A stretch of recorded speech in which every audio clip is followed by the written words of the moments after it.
परम सत्कार्यो गुरु प्यारी सात संगत जी राधा स्वामी जी।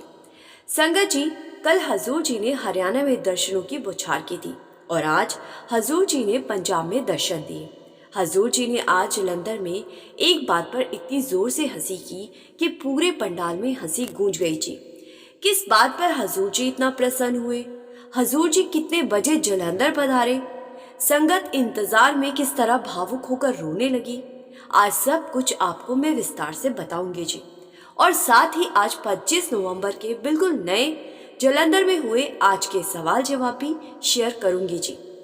सुबह हजूर जी चंडीगढ़ से निकले और सबसे पहले हजूर जी ने पंजाब के एक सेंटर गढ़शंकर, फिर उसके बाद बलाचौर और फिर होशियारपुर की संगत को दर्शनों से निहाल करते हुए लगभग 1 बजे जलंधर सेंटर पहुंचे जी।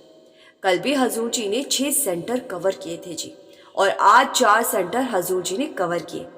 जलंधर पहुंचने के बाद हजूर जी ने सबसे पहले लंगर खाया, क्योंकि उस समय लंच का टाइम हो चुका था जी। और 20-25 मिनट के बाद करीब 1:30 बजे हजूर जी स्टेज पर आए जी। स्टेज पर पहुंचकर हजूर जी ने सारी संगत पर दृष्टि डाली। 20,000 के आसपास संगत उस समय मौजूद थी जी। उस समय पाठी साहिब आयो शरण तुम्हारे सदगुरु शब्द पढ़ रहे थे जी। फिर सवाल जवाब शुरू हुए जी। आज जलंधर सेंटर में कुल 10 से 12 सवाल हुए और हजूर जी ने सबका जवाब बहुत ही सहजता से दिया जी। सबसे पहले एक भाई ने कहा कि हजूर जी, मैं तो लायक ही नहीं हूं कि आपके आगे कोई सवाल रख सकूं, बस आप दया करें। तो हजूर जी ने इस बात पर कोई जवाब तो नहीं दिया, लेकिन मुस्कुराकर सर हिला दिया जी। फिर आगे एक बहन ने हजूर जी से प्रश्न किया कि हजूर जी, यदि कोई पुरुष किसी स्त्री से गलत तरीके से बात करे, उसकी बेइज्जती करे, तो क्या उसे ऐसा बोलने का अधिकार है? क्या इससे उसके कर्म नहीं बनते? हजूर जी ने बहुत ही सुंदर तरीके से उत्तर दिया जी। हजूर जी ने फरमाया कि महाराज जी कहा करते थे, यदि एक मूर्ख है और दूसरा भी उसी की तरह बोलने लगे तो दोनों ही मूर्ख कहलाते। समझदार हमेशा शांत रहता है, जो गलत बोलेगा उसे उसका फल अवश्य मिलेगा।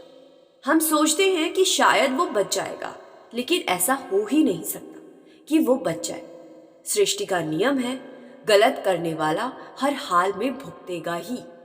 मालिक हिसाब जरूर लेता है, किसी का हिसाब जल्दी हो जाता है तो किसी का देरी से, लेकिन हिसाब जरूर होता है और सच की जीत होती, पर समय लगता है। इसीलिए सब्र जरूरी है। और याद रखो, कोई कुछ गलत कह दे तो प्रतिक्रिया बिल्कुल मत दो।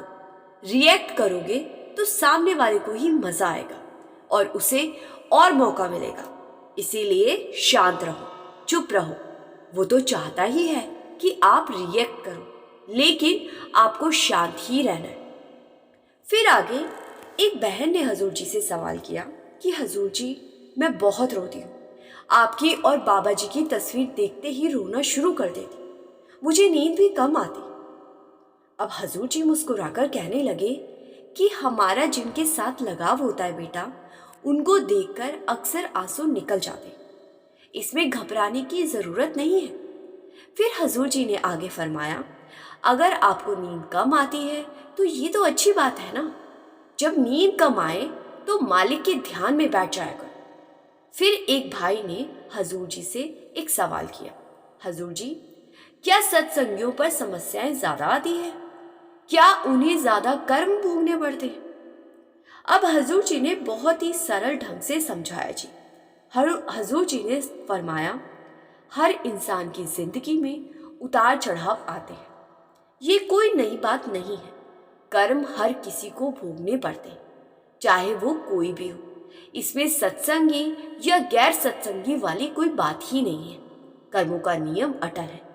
हजूर जी ने आगे फरमाते हुए कहा कि हमें कभी ये नहीं सोचना कि सत्संगी होने से हमारे जीवन में समस्याएं ज्यादा आती हैं और दूसरों के जीवन में कुछ नहीं होता। आगे समझाते हुए हजूर जी ने कहा कि बेटा, कर्मों का हिसाब किताब तो हर किसी को देना ही पड़ता है। कर्मों से कोई भी नहीं बच सकता, लेकिन सत्संगी को एक बहुत बड़ा लाभ होता है, उसे नाम प्राप्त हुआ होता है। जब कोई कठिनाई आए तो वो भजन सिमरन के सहारे खुद को बचा सकता है, अपने अंदर की शक्ति जगा सकता है। फिर हजूर जी ने आगे कहा, जो शराब पीते हैं, मांस खाते हैं, वे अपने अस्तित्व पर ही बोझ डालते हैं। हमें अपने भीतर की पवित्रता को संभाल कर रखना है। अगर हम गलत रास्ते पर चल पड़े तो जीवन पटरी से उतर जाएगा। गलत दिशा में नहीं जाना है। जब बुरा समय आए तो भजन सिमरन की ताकत के साथ मालिक से जुड़े रहना। फिर आगे इसी भाई ने कहा कि हजूर जी हमें हिम्मत दीजिए कि हम आगे कैसे बढ़ें। अब हजूर जी मुस्कुराकर कहने लगे, तरीका तो आपको पहले ही समझा दिया गया है। जब आप अमल करेंगे, भजन बंदगी करेंगे तो भीतर से शक्ति मिल जाएगी। बस कोशिश करते रहना। फिर किसी ने आगे प्रेम से हजूर जी से प्रश्न किया कि हजूर जी आपकी मुस्कान बहुत ही सुंदर है। अब ये सुनकर हजूर जी ने सामने देखकर प्यारी सी मुस्कान दी और हल्के से हंस पड़े। अब सारी संगत भी उस मुस्कान में खो सी गई थी जी। फिर आगे एक बहन ने निवेदन करते हुए हजूर जी से सवाल किया कि हजूर जी मुझे और मेरे परिवार को अपने चरणों से हमेशा जोड़कर रख, हम पर दया मेहर बनाए रख। हजूर जी ने हंसते हुए कहा, सिर्फ आपके परिवार को जोड़कर रखो और किसी को नहीं। तो यही बहन कहने लगी, नहीं नहीं हजूर जी, सबको जोड़कर रखना। फिर कुछ बातें उसने और कही तो हजूर जी ने आगे समझाते हुए कहा, हजूर जी ने फरमाया कि बेटा मालिक का हाथ हमारे सर पर है, हमें हर समय उसका धन्यवाद करते रहना चाहिए। मालिक ने हमें भजन सिमरन दिया है और हमारा काम है कि हम मालिक के लिए समय जरूर निकालें। फिर इसी बहन ने आगे कहा कि हजूर जी हमारे सेंटर पर दोबारा जरूर आइएगा। इस पर हजूर जी ने मजाकिया अंदाज में कहा, तो क्या मैं बाकी सेंटरों पर ना जाऊं? अब हजूर जी का इतना कहना था कि पूरी संगत हंस पड़ी जी। फिर आगे किसी ने हजूर जी से सवाल किया कि हजूर जी आपने हमें मौका दिया, इसके लिए आपका बहुत बहुत धन्यवाद। लेकिन जब जीवन में सफलता आती है तो उसके साथ ओवर थिंकिंग भी बहुत बढ़ जाती है। अब हजूर जी ने समझाते हुए कहा कि बेटा हम ओवर थिंकिंग से कैसे बच सकते हैं। हजूर जी ने बहुत ही गहरी बात कही। हजूर जी ने फरमाया, असल सफलता क्या है? सफलता तब मिलती है जब हम सिद्धांतों पर चलें। हमें निडर होकर सही रास्ते पर चलते हुए जीवन गुजारना है, गलत काम नहीं करना। सच्ची सफलता वही है जब हम मालिक के भाने में चलें। फिर हजूर जी ने सबसे बड़ा सत्य बताते हुए कहा कि बेटा हमारा असली मकसद क्या है? हमारा असली उद्देश्य है परमात्मा तक पहुंचना, और वहां पहुंचने के लिए हमें अपने आदर्शों, अपने सिद्धांतों पर टिके रहना है। जब हम ऐसा करेंगे तो जीवन बड़ी आसानी और शांति से पार हो जाएगा। फिर आगे एक भाई ने हजूर जी से पूछा कि हजूर जी कई बार हम किसी का भला करते हैं, अच्छा सोचते हैं, लेकिन सामने वाले को लगता है कि हम उसके बारे में गलत सोच रहे हैं। ऐसा क्यों होता है? तो इस पर हजूर जी ने बहुत ही सहजता से समझाया जी। हजूर जी ने समझाते हुए कहा कि हमें दूसरों के बारे में इतना सोचने की जरूरत ही नहीं है। अपनी जिंदगी हमें खुद चलानी है। हम अपने हिस्से का अच्छा करते रहें। जो भला करता है उसे भलाई ही लौट कर मिलती है। इसीलिए दूसरों की तरफ देखकर नहीं चलना, हमें अपने हर काम को सही नीयत से करना। फिर इसके बाद एक बहन ने हजूर जी से सवाल किया कि हजूर जी आप बाबा जी को साथ क्यों नहीं लाए? आपकी और बाबा जी की जोड़ी बहुत ही प्यारी लगती। अब हजूर जी ने मुस्कुराते हुए कहा कि संगत इतनी बढ़ गई है कि अब बाबा जी को अलग और मुझे अलग दिशा में जाना पड़ता है। फिर यही बहन कहने लगी, पर हजूर जी आप दोनों साथ में बहुत अच्छे लगते हैं। हजूर जी ने स्माइल कर दी। फिर आगे किसी भाई ने हजूर जी से सवाल किया कि हजूर जी जब मुझे कोई परेशानी आती है या कोई फैसला लेना हो और मैं कंफ्यूज हो जाऊं तो मैं क्या करूं? अब हजूर जी ने बड़े ही मजाकिया अंदाज में कहा कि अक्कड़ बक्कड़ बम्बे वो कर लिया करो। वो भाई हंसकर बोला कि हजूर जी कोई हल तो बताइए। हजूर जी ने कहा, मैंने बता ही दिया, मैं भी यही कर लेता हूँ, आप भी यही किया करो। अब ये सुनते ही संगत फिर से हंस पड़ी जी। फिर आगे एक बहन ने हजूर जी से सवाल किया कि हजूर जी मैं घर में कुछ कहती हूँ तो मम्मी मानती नहीं है, माहौल बिगड़ जाता है, आप उन्हें समझा दें कि बेटी की बात मान लिया करें। अब हजूर जी बहुत ही प्यार से समझाने लगे। हजूर जी ने फरमाया कि बेटा ये इस पर निर्भर करता है कि बेटी आखिर माँ बाप से क्या चाह रही है, और बच्चों को अपनी बात मनवाने की जगह अपने माँ बाप की बात सुननी और माननी चाहिए, क्योंकि माँ बाप कभी बच्चों का गलत नहीं चाहते। फिर आगे हजूर जी ने समझाते हुए कहा कि बेटा माँ बाप हमेशा हमसे बड़े होते हैं, उनके पास जीवन का अनुभव होता है। हम अक्सर दोस्ती यारी में बह जाते हैं और गलत रास्तों पर चल पड़ते, फिर नुकसान हमें ही होता है।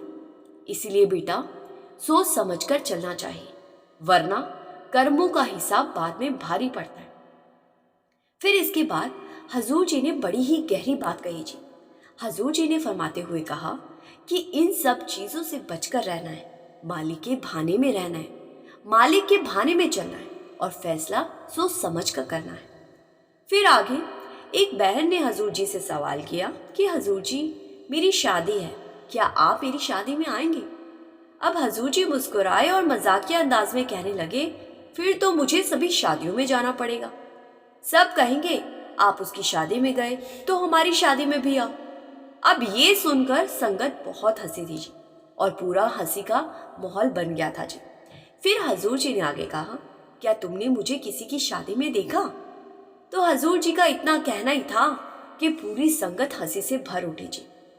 फिर आगे यही बहन कहने लगी, आप तो कितनी शादियां अटेंड करते हो, मेरी भी कर लीजिए। इस पर हजूर जी भी मुस्कुरा दिए। फिर आगे इसी बहन ने बताया कि हजूर जी मेरे पिताजी ड्रिंक करते हैं, मगर उन्होंने नामदान लिया हुआ है, पर वे सत्संग नहीं आते। अब हजूर जी ने बहुत ही करुणा से कहा कि बेटा माँ बाप की परख नहीं करनी चाहिए, वे हमेशा हमारी भलाई के लिए ही जीवन भर कुर्बानियां देते हैं। हम जैसे ही बड़े होते हैं उन्हें जज करना शुरू कर देते हैं। बेटा ये बिल्कुल गलत बात है। घर में प्यार का वातावरण बनाओ और माँ बाप की इज्जत करो, कदर करो। जब घर में प्रेम होगा सब आसान होगा। इसीलिए मैंने पहले भी कहा था, परमारथ की ताकत से जीवन के दुख सुख सरल हो जाते हैं। आगे हजूर जी ने समझाया कि तुम बस एक अच्छी बेटी बनो, माता पिता को किसी भी काम के लिए हमें नहीं टोकना है। माँ बाप का अनुभव हमारे अनुभव से बहुत ज्यादा होता है, वो अपना अच्छा और बुरा समझते हैं। बाकी सब आप मालिक पर विश्वास रखो, मालिक की कृपा अपने आप हो जाएगी। फिर यही बहन कहने लगी कि हजूर जी मैं फोटो के सामने खड़ी होकर आपसे और बाबा जी से बात करती हूँ। बाबा जी मेरी बातें नहीं सुनते, लेकिन आप सुन लेते हो। अब हजूर जी मुस्कुराए और कहने लगे कि अच्छा तो बाबा जी बात नहीं करते, चलो मैं बाबा जी के सामने तुम्हारी तरफ से अर्जी डाल दूंगा। फिर यही बहन कहने लगी कि हजूर जी आप हमारे जलंधर 7 वाले सेंटर में नहीं आए, कृपया वहां भी आ जाया करो। हजूर जी ने कहा, अच्छा ऐसा करो, जनरल सेक्रेटरी साहब को अर्जी दे दो। फिर यही बहन अड़ गई और कहने लगी कि हजूर जी आपको अर्जी दे रही हूँ, आप जरूर आइए। अब हजूर जी हंसकर कहने लगे, ठीक है कोशिश करूँगा। फिर यही बहन बोली, हजूर जी लेकिन आप कब आएंगे? अब हजूर जी ने मजाकिया अंदाज में कहा, जितनी यहाँ संगत है ना उतनी वहाँ भी आएगी, तब आ जाऊँगा। फिर इस बहन ने कुछ ऐसी हंसने वाली बात कही कि हजूर जी खुलकर हंस पड़े जी। सारी संगत भी हंसी में डूब गई जी। इसके बाद हजूर जी ने सवाल जवाब कार्यक्रम खत्म कर दिया जी, और फिर शबद कीर्तन शुरू हुआ जी। आज जलंधर में हजूर जी ने 3 अलग अलग लाइनों में खड़े होकर संगत को दर्शन दिए जी। पहली लाइन में आए, फिर दूसरी में और उसके बाद तीसरी लाइन में जी। इसी दौरान एक छोटी सी घटना भी हो गई जी। कल मोहाली में जो दृश्य देखने को मिला था वही बात आज जालंधर में भी हुई जी। कुछ माताएं और बहनें अचानक अपनी लाइन छोड़कर दूसरी लाइन में दौड़ पड़ी जी और हजूर जी की तरफ बढ़ने लगी, जबकि बार बार समझाया जाता है कि ऐसा बिल्कुल ना करें, ना पीछे भागे, ना लाइन तोड़े। लेकिन बहनों को सब्र ही नहीं होता। उन्हें लगता है कि शायद थोड़ा और दर्शन, थोड़ी और कृपा मिल जाएगी। लेकिन ऐसा करने से हजूर जी दुखी हो जाते और कई बार नाराज होकर जल्दी चले भी जाते। फिर भी हजूर जी ने आज पूरे आधे घंटे तक पैदल चलकर संगत को दर्शन दिए जी। जालंधर में आज हालात ऐसी थी कि जहां भी नजर डालो पार्किंग ही पार्किंग थी जी। सेंटर के बाहर तक कारें ही कारें खड़ी थी जी। संगत इतनी अधिक आई हुई थी कि हर तरफ आध्यात्मिक खुशी का वातावरण बना हुआ था जी। ठीक 2:15 हजूर जी जालंधर सिटी से रवाना हुए जी और डेरे पहुंच गए जी। संगत जी डेरे जाकर हजूर जी कोठी नहीं गए, बल्कि तुरंत पंडाल पहुंचे जी, जहां उन्होंने 3 बजे संगत को दर्शन देने थे जी। उधर बाबा जी कल दक्षिण भारत यानी कोची गए हुए थे और आज बाबा जी ने बेंगलोर के नए बड़े सेंटर में दर्शन दिए जी। हजूर जी ने उत्तर भारत संभाला और बाबा जी ने दक्षिण भारत की संगत पर मेहर बरसाई जी। साउथ इंडिया की संगत इतनी प्रसन्न हुई कि मानो वर्षों बाद कोई बड़ा वरदान मिल गया हो जी, क्योंकि बाबा जी के दर्शन का अवसर हर किसी को आसानी से नहीं मिलता जी। और साउथ की संगत को तो ये सौभाग्य बहुत कम ही मिलता है जी। हजूर जी भी कल से लगातार सफर में हैं जी। भाग दौड़, मेहनत और हर सेंटर पर अपार प्रेम बरसा रहे हैं जी। इसी प्यार के कारण संगत और हजूर जी का रिश्ता और भी गहरा होता जा रहा है जी। हम संगत जी से विनती करते हैं कि हजूर जी ने दोबारा विजिट शुरू कर दिए हैं जी और किसी भी दिन वे किसी भी सेंटर पर आ सकते हैं जी। तो कृपया लाइन ना तोड़े जी, भीड़ में आगे ना भागे जी। अगर हमें लगता है कि ऐसे भागकर दोबारा दोबारा दर्शन करेंगे तो हम पर सद्गुरु की खास कृपा बरस जाएगी, तो ये हमारी सबसे बड़ी भूल है जी। कैसे बाबा जी ने एक बार पैदल दर्शन के टाइम एक बुजुर्ग माता जी को अपना चश्मा दिया था, कैसे कृपा बरसाई थी। आपको ये छोटा सा प्रसंग सुनाती हूँ जी। उस दौरान बाबा जी एक छोटे से सेंटर में दर्शन देने गए थे।